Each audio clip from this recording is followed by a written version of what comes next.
Well, hello. My name is Dr. Chris Heidenreich, Assistant Professor of Music here at the University of Michigan Flint, and I'm welcoming David Biedenbender, 2016 Idaho Composer of the Year and now Professor of Composition at Michigan State. And David, thanks for joining me, and wanted to talk a little bit first about your background. I think you're part of a generation of composers that kind of lived and breathed in a band room. And I think that we're seeing those composers in a lot of different places now, and I think you represent one of those. Talk a little bit about your background and what bands meant to you. Sure. So I started playing trumpet in 7th grade, and I wasn't very good. So my band director switched me to euphonium, which was a very serendipitous thing, because it just kind of clicked for me. I found it to be kind of a natural fit, and so as a freshman in high school, I switched to euphonium, and it went really well. I played in the wind ensemble and in the marching band, became drum major, ended up playing bass trombone and tuba, and played in the jazz band and in pit orchestra. I also picked up electric bass and started playing in the jazz band as well on bass. And so a lot of my time in high school was spent in the band room, playing in all of the different ensembles, taking up all the different opportunities that I could. I also started doing some arranging, mainly for church, arranging hymns for like a brass quartet or quintet. And around my junior year, those arrangements started to get a little bit different, a little bit more adventurous. And David Gillingham, I grew up in Mount Pleasant, Michigan. David Gillingham, who was a professor of composition at Central Michigan University, his daughter was in high school with me, Amy. And so she was my section leader in marching band, and I got to, I met David pretty early on and didn't realize how special it was to be able to meet, a composer like that. He came in and worked with my high school band on Be Thou My Vision. And there's this big euphonium solo. Yes, there is. And it was really, really inspiring. It really just kind of changed my world to work with a composer. I ended up kind of paying more attention to the events that were happening just a few blocks away. We played a few more of his pieces while I was in high school. And my senior year, I went to hear a guest lecture by Augusta Reed Thomas at Central Michigan. And it was incredible to hear a composer talk about their work. And she was very eloquent, and it got me really thinking about, what would happen if I were to try writing. So I'd been doing all of these arrangements and a lot of hymn tunes, as I mentioned, and I, as a senior in high school, tried turning that into a piece. I had this idea to turn it into a piece called Reflections on the Passion. It was a 13-and-a-half-minute piece, kind of chronologically pretty going ambitious. going through chronologically the Passion Week, the Easter and Good Friday, and used a lot of hymn tunes. It had every idea I had ever had in it, and my transitions were mediocre at best. But I wrote this and took it to David Gillingham, and he gave me some suggestions and was, I think, eager to work with me. And it turned out that he asked me to come work with him at CMU, and I did. My high school band director was really supportive, Matt Tayton. He allowed me to conduct the premiere of the piece, and that's what really got me into composing. So I studied with David at CMU, and then working with some great high school band directors kind of nurtured that interest in composing for me. Let me ask you about mentors. Yeah. You've mentioned David Gillingham. I know that you've studied with Michael Doherty. Who else has been one of those people that has influenced David Biedenbender in his composition and where you are today? Well, all of my teachers, are now kind of the voices in my head when I compose, and I'm incredibly grateful to all of them. I've worked with Michael Doherty, Bright Sheng, Kristen Custer, Evan Chambers, David Gillingham, Jose Martua, and I've also had the privilege of working with several different composers for very short periods of time. I had some lessons with Stephen Stuckey, who was incredibly supportive and helpful. Anders Hillborg, a Swedish composer who's fantastic, and a very interesting lesson during a game of tennis with him, actually. On And- composing. On composing, Okay, of go course. ahead, tell that story. So I studied with him in Sweden, in Uppsala at the Advanced Collegium, and we were talking about tennis, as I guess one does in Sweden, and it turns out he's very good at tennis, and I'm quite mediocre. So I offered to play with him, not really knowing his ability level, but I show up at the court and found out very quickly that his serve was quite good. Okay. But we ended up kind of having a great lesson on tennis. I learned a lot about tennis from him and a lot about composition. And one of the things that he asked me or told me during that was, he said, David, what have you always wanted to do musically? Like, what's just a risk that you have always wanted to take? And I kind of described this to him, and he said, do it. And it was very simple. It was this kind of like, while he was just completely annihilating me at tennis, it was this kind of like permission from someone who I admired to do what it was that I wanted to do in my music. And it was a simple lesson that I hadn't learned from a teacher yet, and it was really, really profound for me. So. Let me ask you about composing. I know some people dedicate a certain amount of time every day, and this is what I'm going to do. And I know some people are a lot more random. Looking through your list of works, it seems like you're inspired by events, not only personally, but also things that happen in the world. So how do you approach composing? Sure. So it used to be, in fact, when I first got started, the piece that I wrote, Reflections on the Passion, was something I wrote, in a mad composing dash over the course of 2 weeks, kind of 12 to 18-hour days taking place, sometime mostly in the middle of the night. And as I went through grad school, that was kind of my modus operandi, was to compose whenever I felt inspired, and I felt that feeling inspired would be the best time to write. And that's changed a bit. As I have a more regular schedule now, teaching and a family, I've found that holding myself to a more regular schedule actually is a great way to find inspiration regularly. So I write every day, try to write every day at least. In fact, I tell my students often, if you write one note that day, you've written that day. And more importantly, when you sit down the next day, it's a lot easier to sit down having the thought in your mind that you wrote yesterday, even one note, than having written nothing at all. So I try to write every day, and it's usually anywhere from 15 minutes, which I consider to be a success, to, sometimes I've written as much as 16 hours or something. But I would say most days it's around an hour to 3 hours. Sources. Are you into a source right now? Do you go to a lot of different sources? Is there something in particular that's kind of your wellspring, so to speak? Well, I am inspired by a lot of different things. I think the thing that I come back to most often is just other music and other art. When I often present on my music, I'll talk about composers and pieces from which I've taken inspiration. And maybe even in the spirit of Stravinsky, stolen and then turned it into my own thing in some way. Yeah, I think often I go to other composers, and I often tell my students this, and I really believe that one of the most important things I can do as a musician, alongside composing, as important as composing, is just listening. So I listen to a tremendous amount of music. I try to find music wherever I can, and I feel very fortunate to have grown up at a time, like I remember very vividly, right around 2002, 2003, when I started becoming interested in composing. The internet was just giving us access to a tremendous amount of music. And so growing up in a small town in Michigan, I was able to find a lot of music really easily. And that has kind of just been the way I've grown up, finding music on the internet and networking with people and finding performances and things that happened across the world. It's just so easy now. And so I spend a lot of time doing that. And I feel like just absorbing the musical world around me is what helps me feel alive. Yeah. Let me ask you about those composers you were talking about.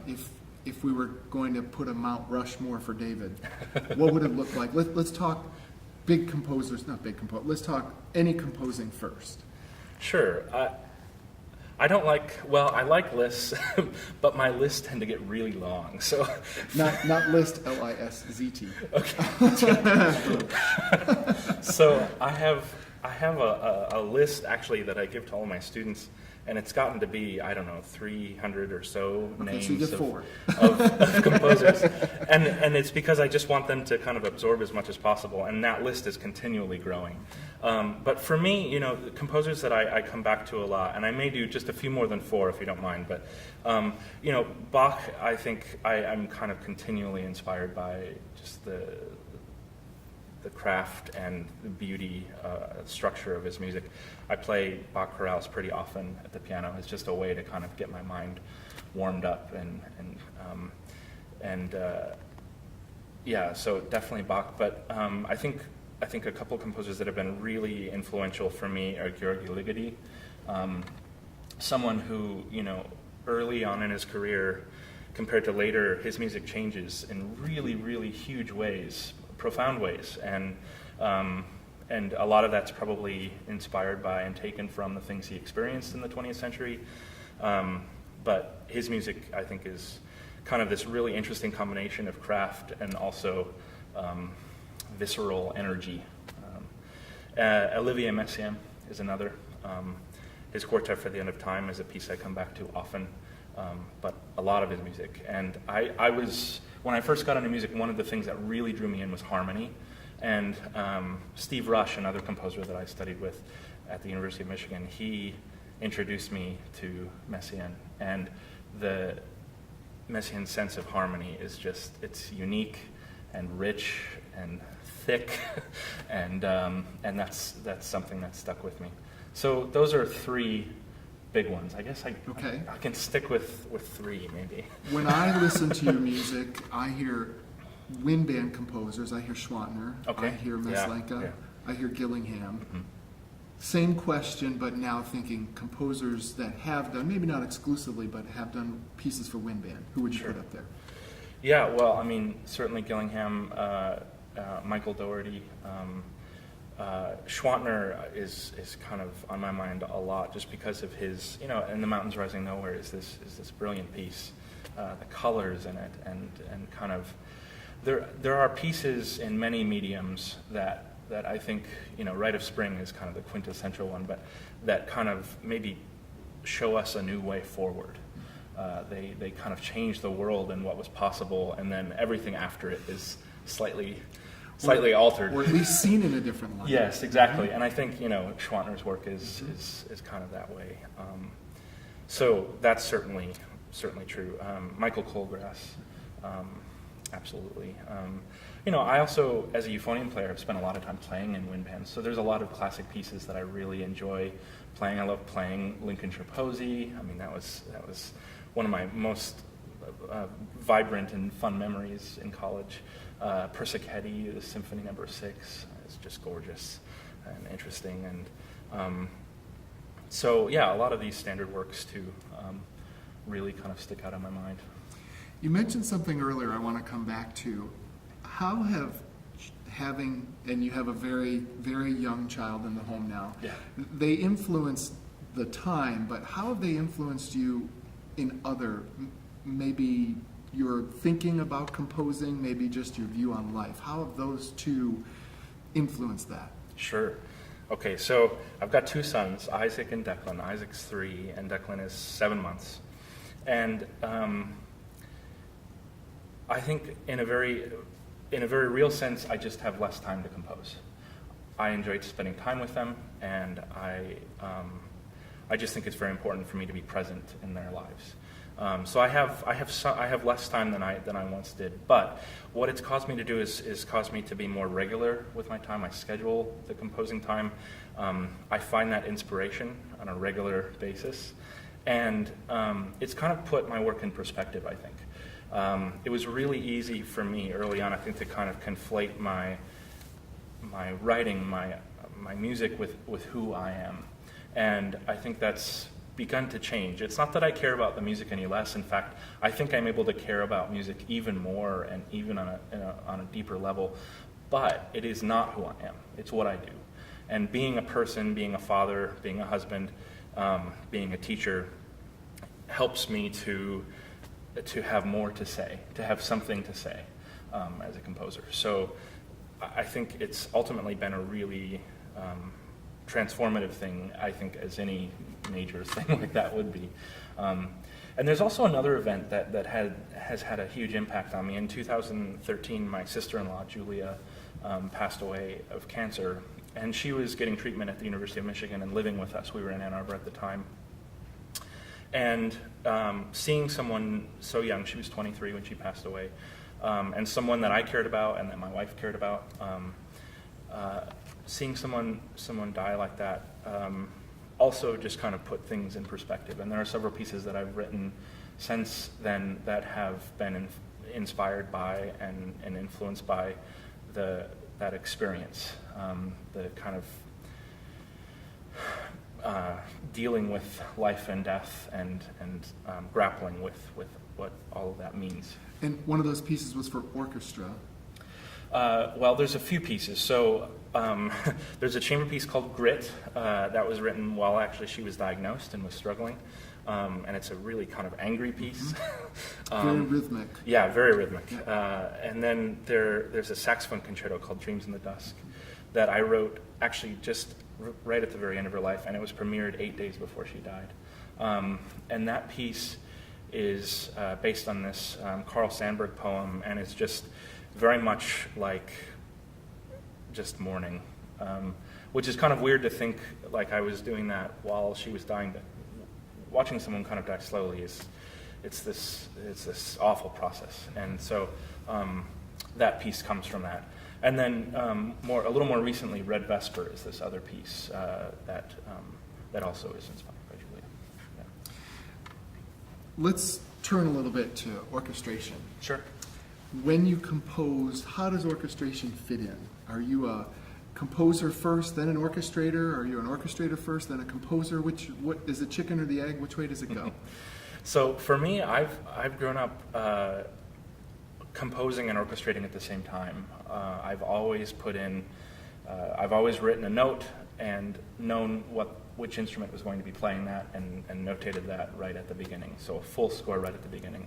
And it's had an impact on me in a lot of ways. I often tell my students, when you write an A and it's played by a flute at piano, it means something different than played by a tuba at fortissimo. So you need to be thinking about the meaning of your notes, and that I think is really something that I'm kind of conscious of at all times. What are the meaning of the notes that I'm writing? And the meaning is half or more of that is wrapped up into who's playing them, what timbre, what color is there. So I think about the orchestration and about who's playing those notes a lot. Although I have had a lot of teachers that go to short score and will orchestrate later, and there is part of me that's started to do a little bit of a hybrid, where I'll kind of write something out, get the idea down, the notes down, and then flesh out the orchestration in more detail a little bit later. Where do you think that came from, that idea of knowing where the note is going to be played as you put it down on paper? For me, the process of composing is like this kind of dramatic visual process. So when I wrote my first piece, I was imagining my high school band, more importantly, the people I knew around me playing it. And so when I was writing for the saxophones or for the horns or for the tuba, or for the flutes, these were people that I was writing for. And so knowing their sound and who they were and what they could do and the character that they were going to bring to their part, all of that played a role for me. And that has continued to be the case. I love writing, like I actually write quite often for soloists, for concerti, sonata sort of pieces. And the reason is because I love that kind of close collaboration with a specific person, with getting to know them as a player, getting to know them musically, and then writing a piece that allows their personality to kind of come through in the music.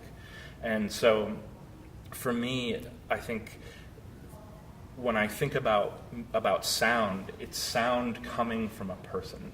And so knowing who and what and how they're making that sound is really important to me, and that's why I think orchestration is part of the process of composition, because I'm thinking about how these people are making these sounds and who and what that all kind of brings to the sound itself. Do you think that is what makes you different than other composers? Is that what gives you your voice?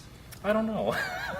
I haven't thought about it very much. It's just natural to me. It's what I love. I mean, when I write something and I sit down with an ensemble or a player for the first time, that's what gives me the shivers, like the really excited feeling when I get to actually hear that person turn those notes on the page into music. I don't know if that sets me apart, because I think there's probably a lot of composers that feel similarly, I guess. I don't know. I mean, I've certainly heard different perspectives, but for me, that's enough, just to know that that's what makes me tick. I don't know what makes everyone else tick. So. Your music there's elements that are very strong rhythmically, and then you like to layer that with long phrases. And when we've collaborated, you remind me of that continually. So in my score, I write notes about long phrase, long phrase, long phrase. Talk a little bit about that. Where in rehearsal we never got a chance to, and I've always wondered where that came from. And I know it's a goal, but at the same time, I'm just curious about what inspires that. Where maybe is it part of the composition process for you? But what brings that on? Where does that long idea come from? So my guess is I guess when I'm thinking about composing, probably some of that comes from my experience as a performer. As an electric bass player, I think about groove and about bass lines and harmonies a lot, like anchoring the harmonies.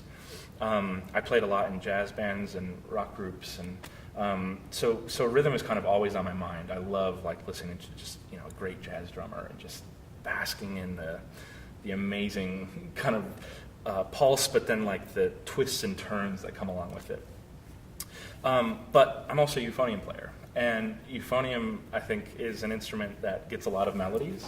It's kind of the tenor of the wind band, and so I love these kind of just beautiful singing melodies. And when I think about melody, I often think about melody as something that's sung, although sometimes when I'm trying to get my students out of their box, and when I'm trying to get myself out of the box, some of the singing that I do can be kind of weird too.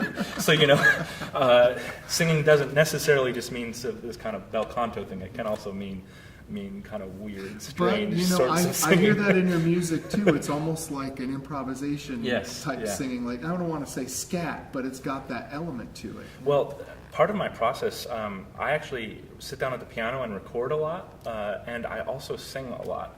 These are not available publicly and never will be. But a fair amount of my work is, at least in its first draft, is a version of me transcribing my own improvisation, and then from there kind of doing some editing.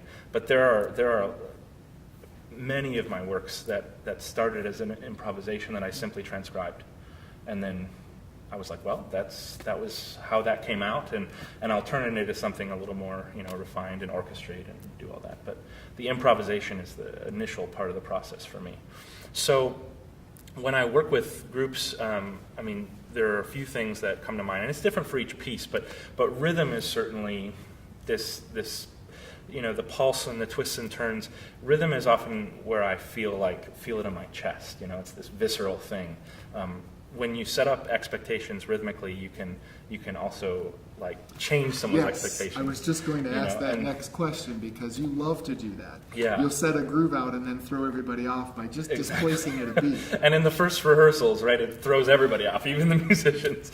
But I really, that's something that I love, and I do think that comes from a lot, listening to a lot of jazz and rock. But then my sense of melody. There's lots of great melodists, but for me, I think melody often becomes these threads that wind, and it becomes often the thing that our ears are drawn to most. But it's the thread that kind of pulls everything together, and can take us from beginning to end. So I think a lot about Wagner and Richard Strauss and Mahler and these melodies that can go on for days and days. And I don't know if I do that, but that is always kind of in the back of my mind, that these melodies can draw us in and take us along and take us on this journey for long periods of time. And so this combination of rhythm and melody, sometimes I find in rehearsals, the tendency can be to focus on one or the other. And the rhythm oftentimes gets most attention because that's the one that's most, I think, it takes the most just technical time. I've always felt bands do that best. Yes. It's one of the reasons I really love working with bands, because they'll take the time and really play something pretty complicated. You can do mixed meters and syncopations and strange things, and they'll take the time to learn it and just make sure it's tight. But along with that, there can be something like a melody over top of it that can't be forgotten either. And so oftentimes one of the comments that I'll make in rehearsal is just, that's a melody. Play it like one, Sometimes I think we need to give permission to ourselves to oh yeah, I know how to play melodies, and that's right, this is a melody. I guess I should play that like a melody. I think, though, it's the juxtaposition of the two. Yeah. And I think we get caught in the rhythmic, Yeah. so we forget that underneath we have this long line that progresses, and I think we as directors, conductors, get distracted, so Sure. to speak, and we don't ask our students to do that. Yeah. So let me ask you, orchestra, chamber music, jazz, solo, choral, electroacoustic, multimedia, what's your favorite? Which one do you enjoy composing for the most? Whatever I'm working on right now. That's great.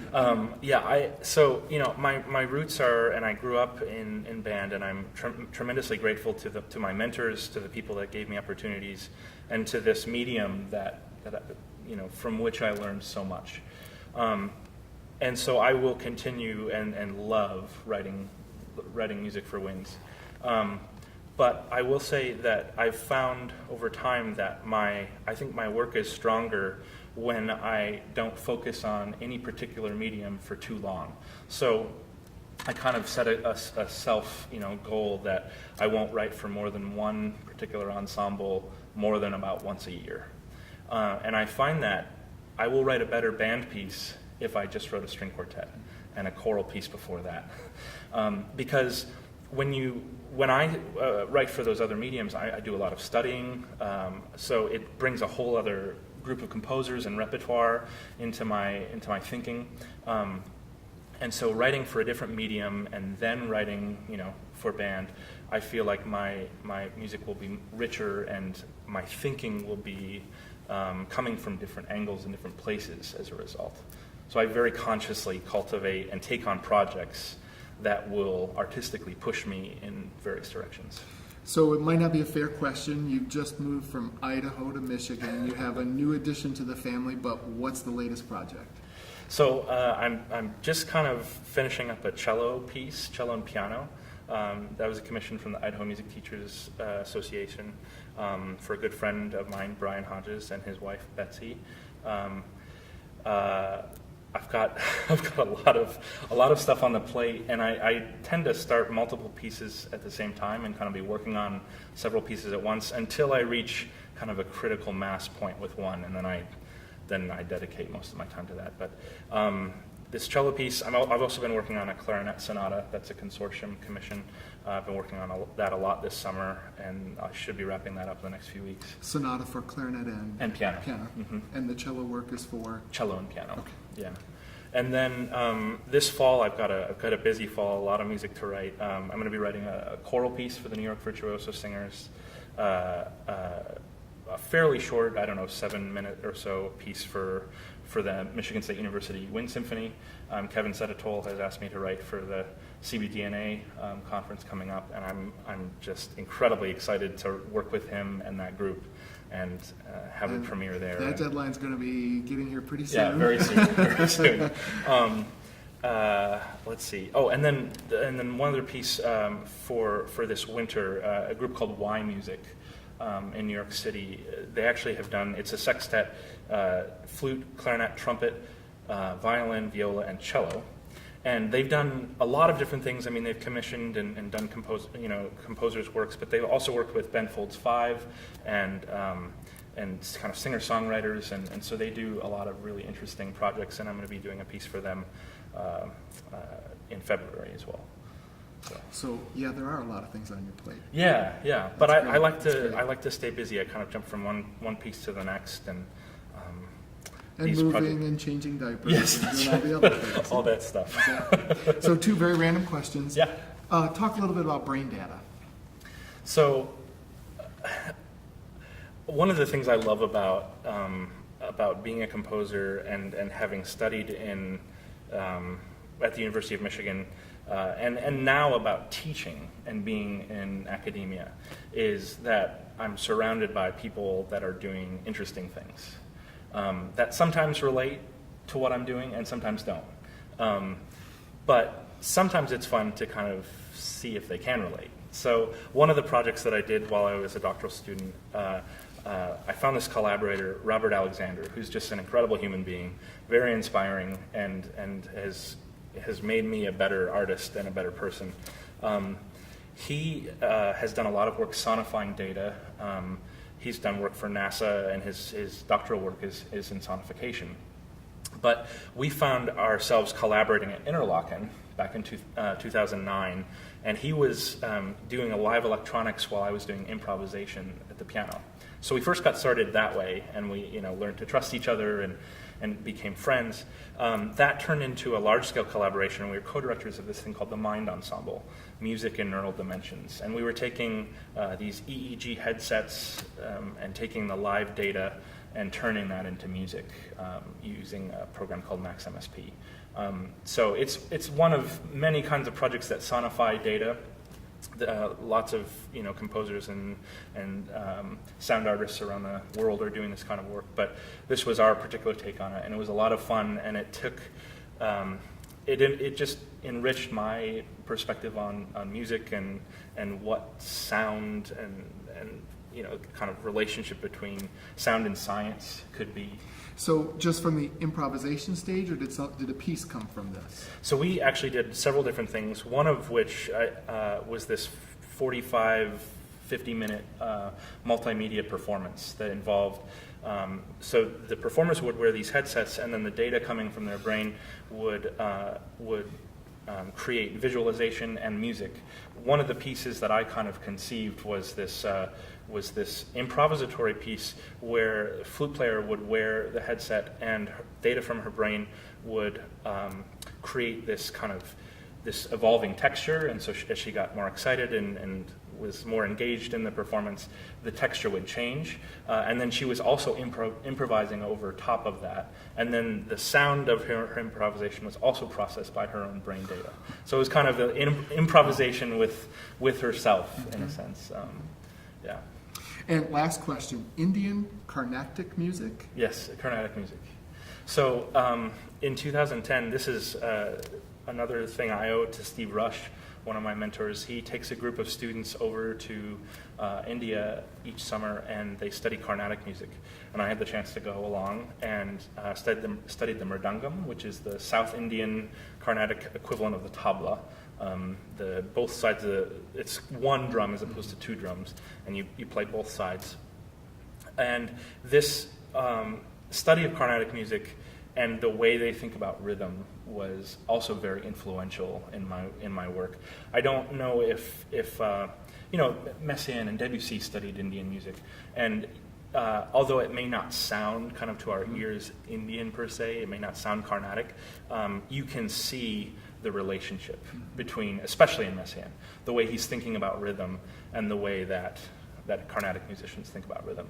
And I think it's the same for me, having immersed myself in that culture for a very short time comparatively, but it really had a profound influence on me in the way I think about rhythm, these kind of rhythmic cycles, and we do so many things in Western classical music that are kind of based on duple and quadruple culture, and sometimes triple, but they're completely unabashed from day one about 5s and 7s and 9s and 13s and these really what I consider complex rhythmic structures are just part of their rudiments. They're not rudimentary per se, but they learn them from day one, and they become part of their musical language. Like a cycle of life. Yes. It's a cycle of rhythm.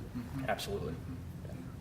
Well, thank you very much. Appreciate your time today. Thank you. And really enjoyed getting to know you a little bit more, and best of luck this year in your new position. Thank you very much.